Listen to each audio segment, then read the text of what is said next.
आज हम जानेंगे रामायण की रचना क्यों हुई। देखिए, वसंत की सुहावनी ऋतु थी। संपूर्ण प्रकृति पर नव यौवन छाया था। वन कानन अद्भुत सौंदर्य से भर उठे थे। पक्षियों के कलरव से पूरा वन प्रदेश गूंज रहा था।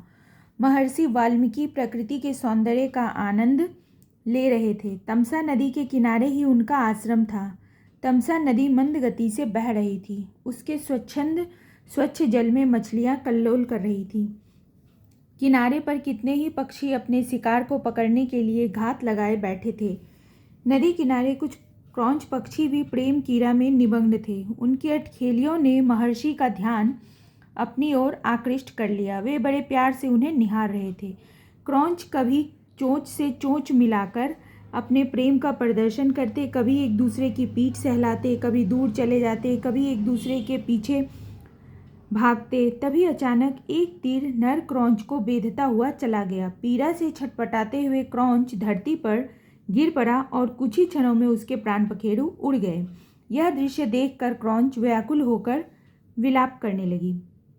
महर्षि का हृदय करुणा से भर उठा। शोक में डूबे महर्षि के मन के उद्गार एक श्लोक के रूप में फूट पड़े।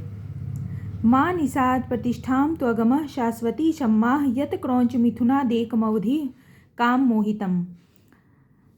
हे निषाद, तुम्हें कभी भी शांति ना मिलेगी, क्योंकि तुमने कामरत क्रौंच क्रौंची में से एक की बिना किसी अपराध के हत्या कर दी है। आदि कवि वाल्मीकि के मुख से निकला यह पहला श्लोक था। वाल्मीकि का ध्यान जब श्लोक के अर्थ पर गया तो उन्हें बड़ा दुख हुआ। वह पछताने लगे कि उन्होंने व्यर्थ ही निषाद को इतना कठोर शाप दे दिया।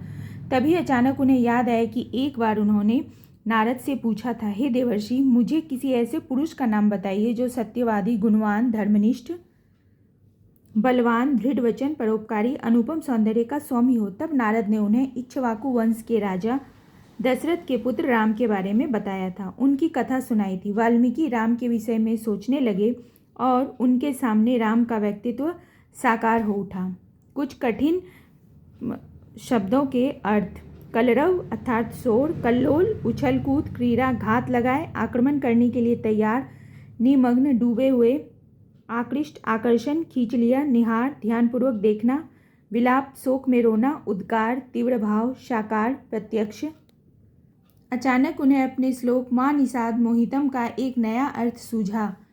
हे राम, आप अनेक वर्षों तक राज्य करेंगे क्योंकि आपने रावण और मंदोदरी में से रावण का वध कर दिया। इस नए अर्थ से कवि वाल्मीकि के मुख पर प्रसन्नता छा गई। एक दिन महर्षि बैठे मां निषाद मोहितम श्लोक गुनगुना रहे थे कि उन्हें ब्रह्मा जी ने दर्शन दिए और कहा, हे महर्षि, आपके मुख से यह श्लोक अचानक नहीं बल्कि हमारी इच्छा से ही निकला है। आप अनुष्टुप छंद में राम के संपूर्ण चरित्र का वर्णन कीजिए। राम की कथा आप नारद से सुन ही चुके हैं।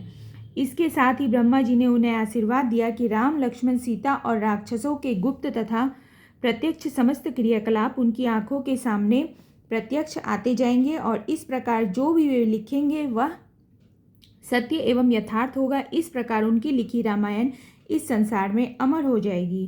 ब्रह्मा जी के आशीर्वाद तथा प्रेरणा से वाल्मीकि श्लोकों में राम के चरित्र का वर्णन करने लगे और उन्होंने 24,000 श्लोकों में पूरी रामायण लिख डाली। वाल्मीकि रचित रामायण संसार की श्रेष्ठतम रचनाओं में से एक है तथा भारत की सांस्कृतिक धरोहर है। Thank you for watching. अगला वीडियो अगले पार्ट में।